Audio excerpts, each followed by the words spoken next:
Nobody tells you that the night before your wedding is the loneliest night of your life. They tell you about the nerves. They mention the excitement. Your buddies crack jokes. Your mother cries into a dish towel. Everyone has something to say about the big day. Nobody tells you that you'll lie in your hotel room at 10:30 on a Friday night in Charlotte, North Carolina, staring at the popcorn ceiling, and feel something that doesn't have a proper name. Somewhere between joy and dread, and closer to dread than you'd like to admit. My name is Michael Bradley. I was 30 years old.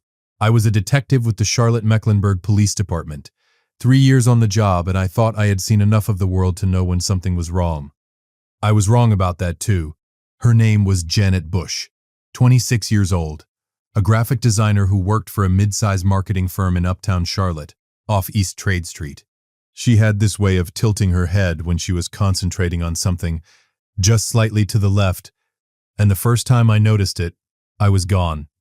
Done. That was it for me. We met in February 2023 at a birthday party for my old academy buddy, Phil Jackson, over at his place in the Dilworth neighborhood. A split level on East Boulevard, 3 blocks from the old Harris Teeter. Phil had his backyard strung with lights, a cooler full of beer, and enough of his wife Linda's potato salad to feed a small country.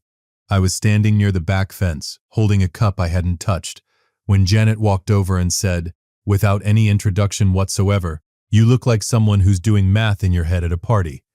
That's either very impressive or very sad." I looked at her. "What's the math? You tell me." I laughed. And that was it. We dated for 14 months. 14 months of dinners at Pizzeria Blaze on South Boulevard, of Saturday mornings at Freedom Park, of her falling asleep on my couch with her legs tucked under her, and a design brief on her laptop and a half-eaten bag of pretzels beside her. 14 months of her laughing too loud at bad movies and being completely unapologetic about it. 14 months of me knowing in the way you know things you can't quite explain, that this was the person. I proposed on April 12, 2024 on the overlook at Crowder's Mountain State Park, about 35 miles west of Charlotte. We hiked to the top in the morning. She thought we were just going for a walk. She was wearing old sneakers and a windbreaker and no makeup, and she was more beautiful than I had words for. I got down on one knee. She covered her mouth with both hands. She said yes before I finished the sentence. We set the date for June 14th, 2025, a Saturday. 14 months of dating, and now 14 months of engagement. I liked the symmetry of it, even if I never told her that. The venue was the Ballantine Hotel, South Charlotte. 120 guests. Her mother, Patricia Bush, had been planning the centerpieces since approximately 5 minutes after I proposed. By the time June 13th arrived, the Friday night before the wedding, everything was in place. The suit was pressed and hanging in the closet of my hotel room at the Westin Charlotte on West Trade Street. The rings were with Phil, who was my best man and would sooner lose a limb than lose those rings. The rehearsal dinner had gone smoothly at Sullivan's Steakhouse in South Park. I'd shaken hands and made toasts and smiled until my face ached. And then I was alone in my hotel room at 10:30 at night, and something was pulling at me. I want to be clear, it wasn't doubt. Not about Janet. I was certain about her. It was something else. A detective's instinct, maybe, or just the feeling that something had been slightly off for weeks, and I hadn't given it the attention it deserved. Little things. A conversation she'd cut short. A moment where she'd looked at me with something in her eyes that wasn't quite happiness, and wasn't quite sadness. Something in between. Something unresolved. I'd chalked it up to pre-wedding stress. I'd told myself I was overreading. But you're a detective, Michael. You don't overread. That's the whole job. I got up. I put on my jacket. I told myself I was just going to drive past her parents' house, a 15-minute drive from the Westin over to the Myers Park neighborhood, the house on Hermitage Court where Janet had grown up and where she and her mother were spending the night before the wedding. The old tradition. I wasn't going to knock. I just needed to, I don't know, be closer to her. Feel less like I was waiting for something I couldn't name. I drove the route I knew by heart down South Tryon, turned onto Queens Road, then into the quiet residential pocket of Myers Park. The Bush house was a 2-story colonial on Hermitage Court, wide front porch, black shutters. A dogwood tree in the front yard that Patricia Bush watered like it was a member of the family. The lights in the living room were on. The lights upstairs, in the room that had been Janet's bedroom growing up, were on too. I parked on the street. I sat in the car for a moment. Just go home, Michael. You'll see her tomorrow. I almost did. I had the engine running. And then I was walking up the porch steps, quietly because it was late, because I didn't want to alarm anyone, because I was just going to knock softly, see if she was still awake, tell her I loved her and drive back to the hotel. I never knocked. I was 3 feet from the door when I heard her voice. And then her mother's. And then her father's, Gary Bush, a man I respected enormously, a retired high school principal who coached Little League on Saturdays and made the best smoked ribs in Charlotte. His voice was low, serious in a way I had never heard from him. I stood on that porch, and I did not move. What I heard through that door, I need to take a breath before I tell you this part. Janet was crying, not the quiet kind, the kind that comes from somewhere deep, the kind that's been held for too long and finally breaks the surface. Her mother was saying, "Baby, you have to tell him. You have to. You cannot carry this into a marriage." And Janet said, through the tears, "Mom, I can't. I'll lose him. He'll think I'm damaged. He'll leave." Janet, Mom, I've been trying to figure out how to say this for 4 months. I don't know how to say it. Her father's voice, careful and steady. You say it the way you said it to us. You sit down with him and you tell him the truth. He deserves the truth, sweetheart. He's a cop, Dad. He thinks about things a certain way. He's going to think about who and how and why, and he's going to look at me differently. I know he will. You don't know that. I do. I do know that. I didn't breathe. I was standing on a porch in Myers Park, and I was not breathing. And then Janet said, quiet as a thread, "What happened to me? What that man did to me? It wasn't my fault. I know that. I know that. But the thing he gave me, I have to live with it. Every single day. And now Michael has to know about it. And he might not want me anymore. And I don't know how to." She stopped. She couldn't finish it. Her mother said softly, "The doctor says it can be managed. It doesn't have to define your life. It already has. For 18 months it already has." I sat down on the porch step. I'm not sure I made a decision. Exactly. My legs just stopped working and I sat down. And I stayed there for what felt like a very long time. And I listened to the woman I was going to marry cry on the other side of a door about something that had been done to her, not by her, that she had been carrying entirely alone. I need to stop here for just a moment, because I want to be honest with you about where my head went in those first few minutes on that porch. It went to anger. Not at her, at whoever had done this to her. A clean, cold, professional fury that I recognized from the job. The kind that doesn't scream. The kind that files things away and moves with purpose. I had heard enough in those fragments to understand the shape of what had happened. Someone had forced himself on her. She'd been infected with herpes simplex virus, HSV. As a result, she had been living with the medical reality and the psychological weight of it for over a year and a half, while building a life with me, and planning a wedding and smiling through rehearsal dinners and never saying a word. Why hadn't she told me? Because she was terrified. I heard exactly why. She was terrified I would look at her differently, that I would see the crime committed against her and mistake it for something about her character, that I would leave. That thought, that she had lived with that fear for 18 months, that hit harder than anything else that night. Welcome back to Sweet Family Revenge. Grab your snacks, get comfortable, and remember, the people in these stories had every chance to behave themselves. They just chose wrong. Drop a comment and be sure to subscribe. You're going to love it here. I did not knock on that door. I walked back to my car. I sat inside it for 20 minutes, and then I drove back to the Westin, went up to my room, sat on the edge of the bed, and stared at nothing. I did not sleep. By the time morning light started coming through the curtains, I had made 2 decisions. The first, I was not going to pretend I hadn't heard what I heard.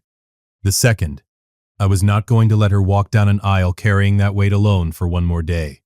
The morning of June 14th, 2025, arrived like mornings do. indifferent to your condition, fully committed to its own schedule. My phone lit up at 7:15 with a text from Phil. "You alive over there?" I typed back, "Barely.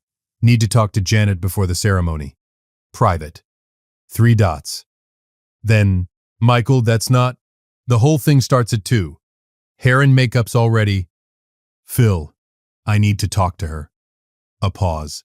Then, "I'll make it happen." By 9 o'clock, I was in Patricia Bush's kitchen on Hermitage Court.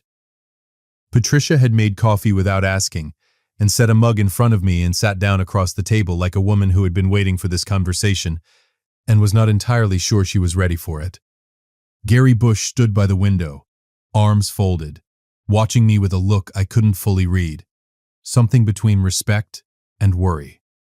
I'm going to be honest, this was the hardest conversation I have ever navigated, and I've delivered death notifications for a living. Janet came downstairs in a robe, her hair pinned up loosely, no makeup. She looked at my face and she knew immediately. The color went out of her. "Michael, sit down, Danny." She sat. She looked at her hands. I did not waste time.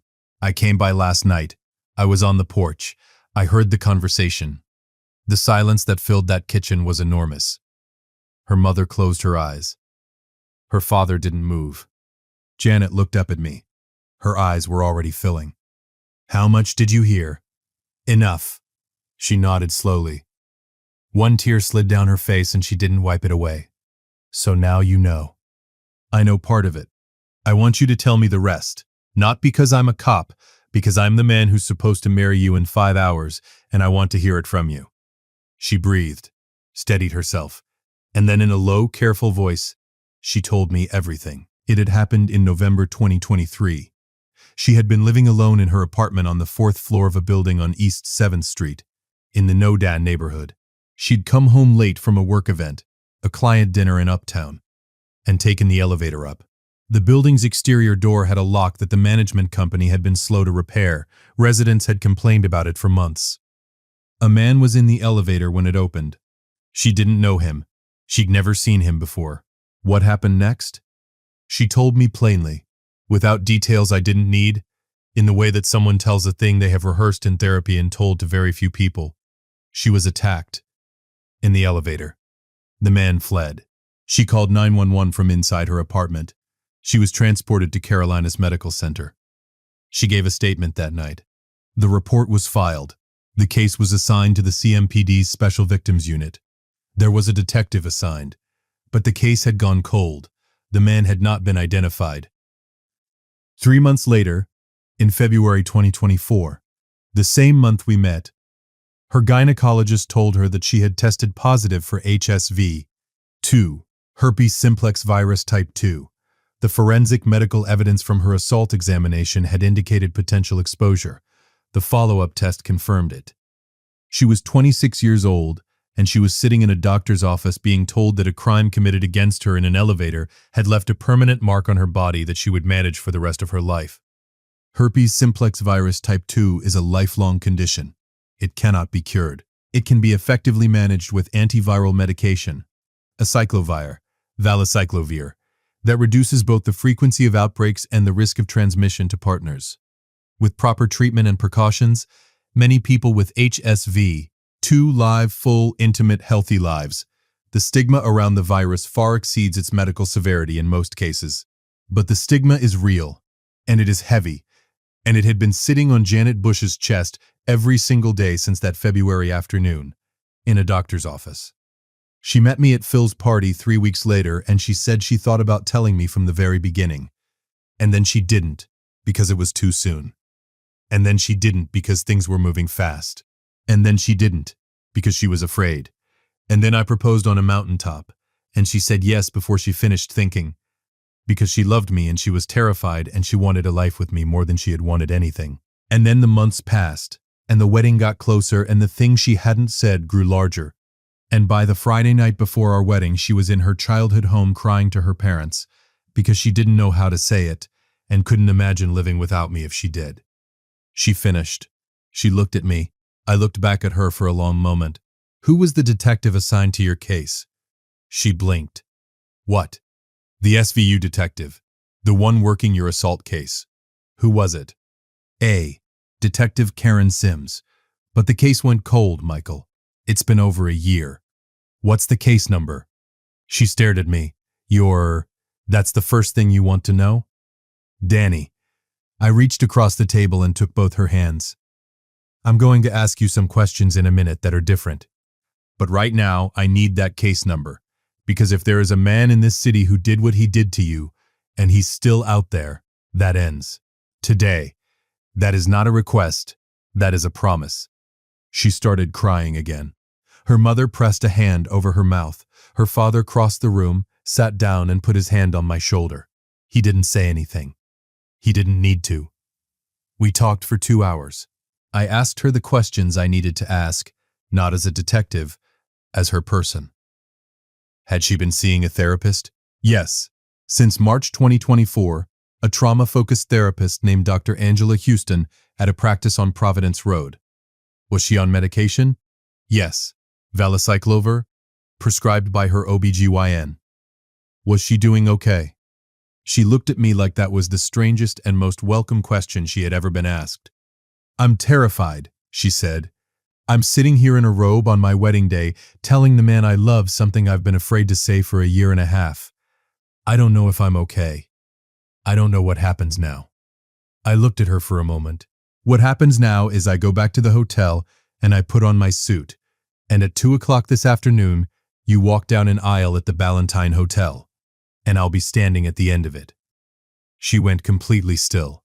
You still want to? I was on a mountain last April, and I asked you to marry me because I knew. I still know.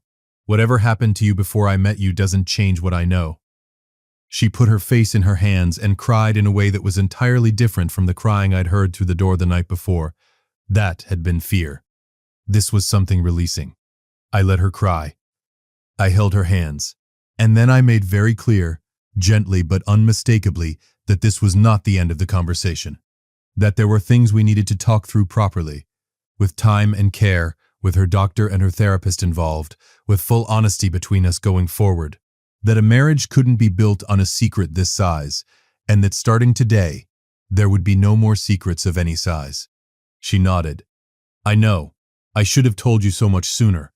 I was just so afraid of losing you. You're not going to lose me. But Danny, you have to trust me with the hard things.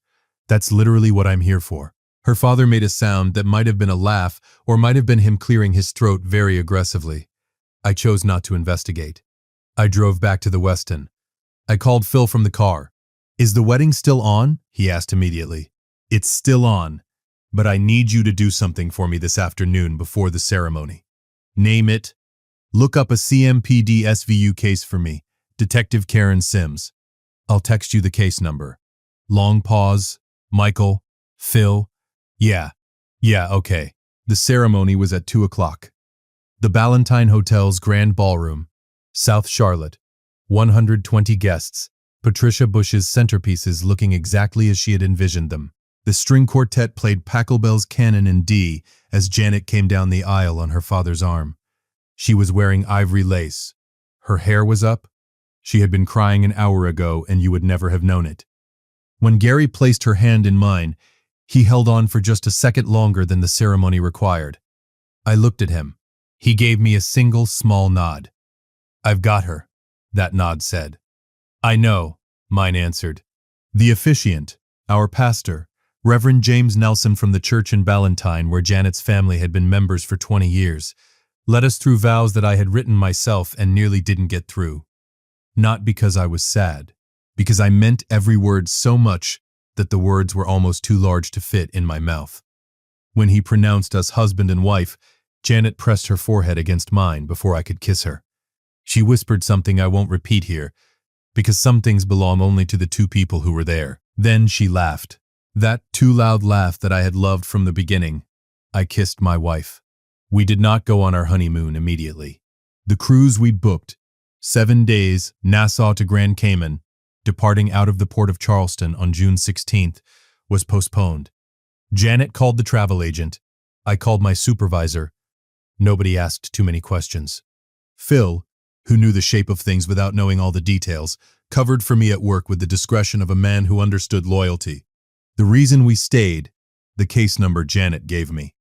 CMPD, case number 2023, SVU 4871. Assigned Detective Karen Sims, Charlotte Mecklenburg Police Department, Special Victims Unit based at the Law Enforcement Center on East 4th Street in Uptown Charlotte. I went in on Monday, June 16th, the day after my wedding, in civilian clothes, with my badge in my pocket and my wife's permission to do what I do. Karen Sims was a 14-year veteran of the department, a compact woman in her 40s with close-cut hair and reading glasses she kept on top of her head. She looked at me across her desk and said, "You're the husband." "I'm the husband. She told me you might come in. She called me this morning." "Then you know why I'm here." Karen opened a drawer and pulled out a file that was thicker than I expected. Case went cold in January 2024. Elevator surveillance footage from the building. The interior camera had been manually disabled approximately 48 hours before the incident. Whoever he was, he knew the building. I felt that settle in my chest. So, it wasn't random. Almost certainly not. But we had no DNA match in the database. No witnesses. The exterior door malfunctions had been reported by 12 different residents. The building management had essentially created an access vulnerability and ignored it. What about the building management? Staff?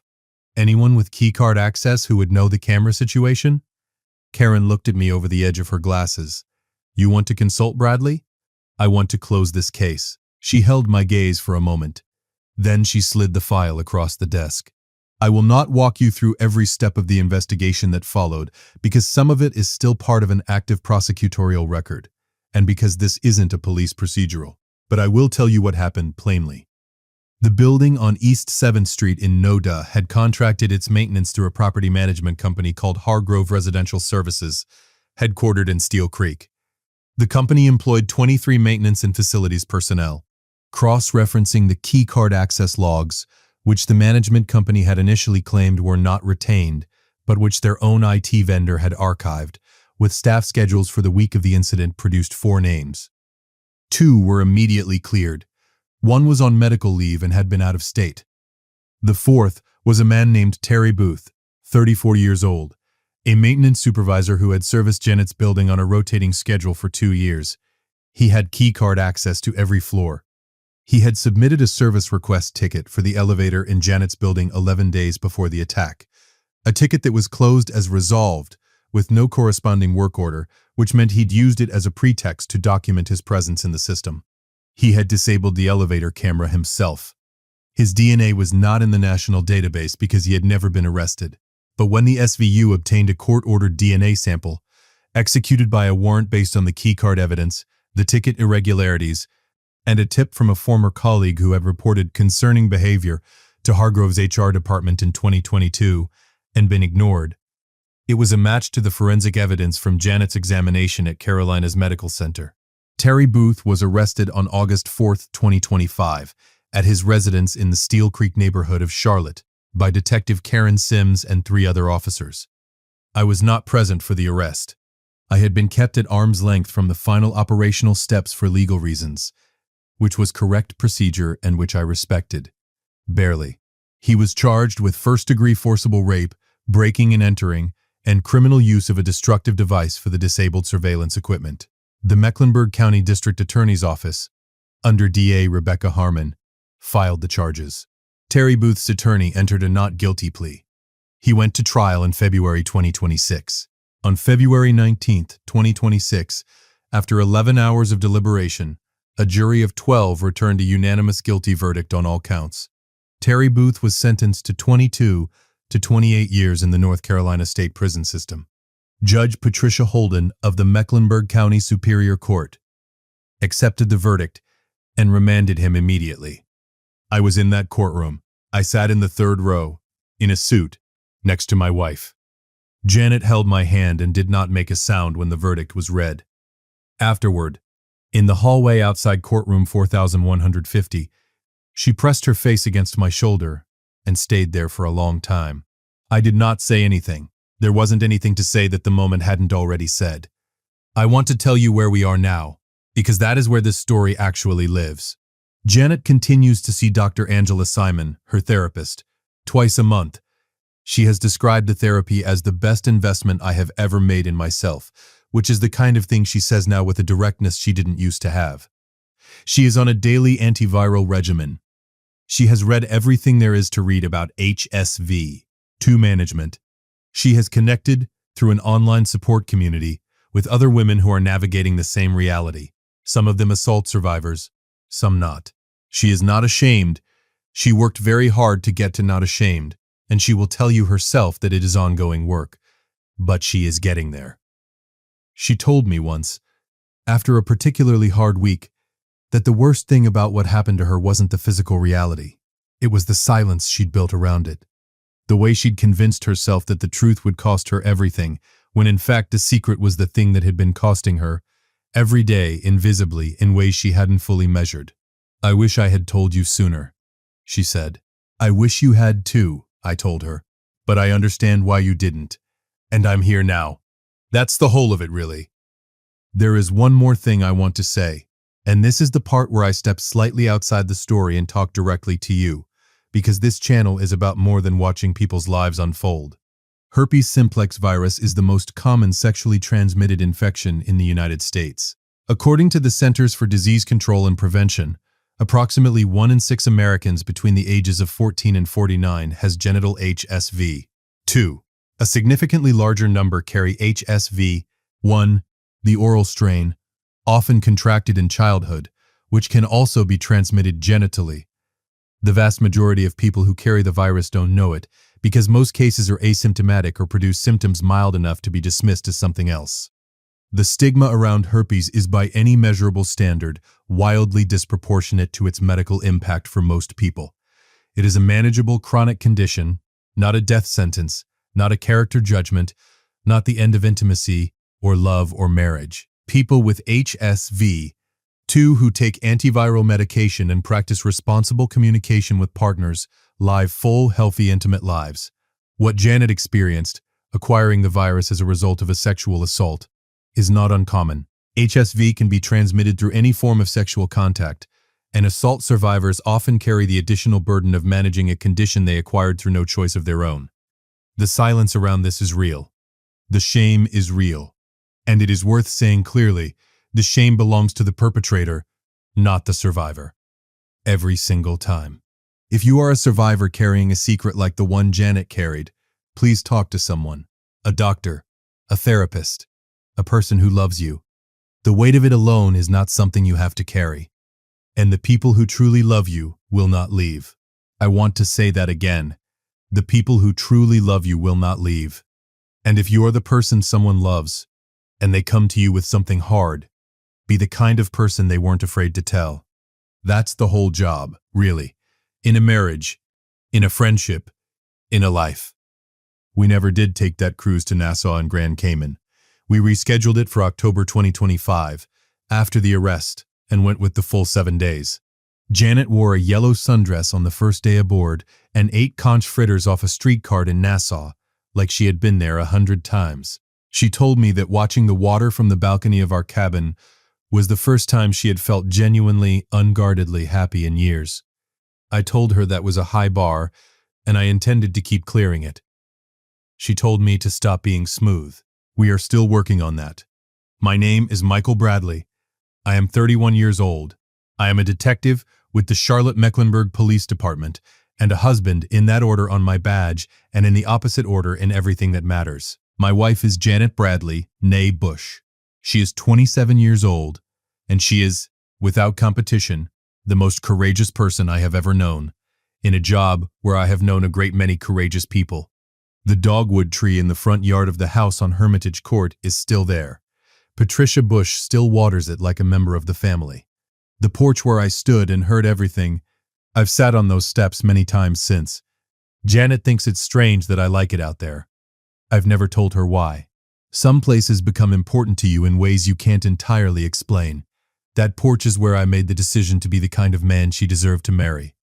The rest has been trying to live up to it. If you liked this story, join our community by hitting that like button and subscribing for more family-centered accounts like this.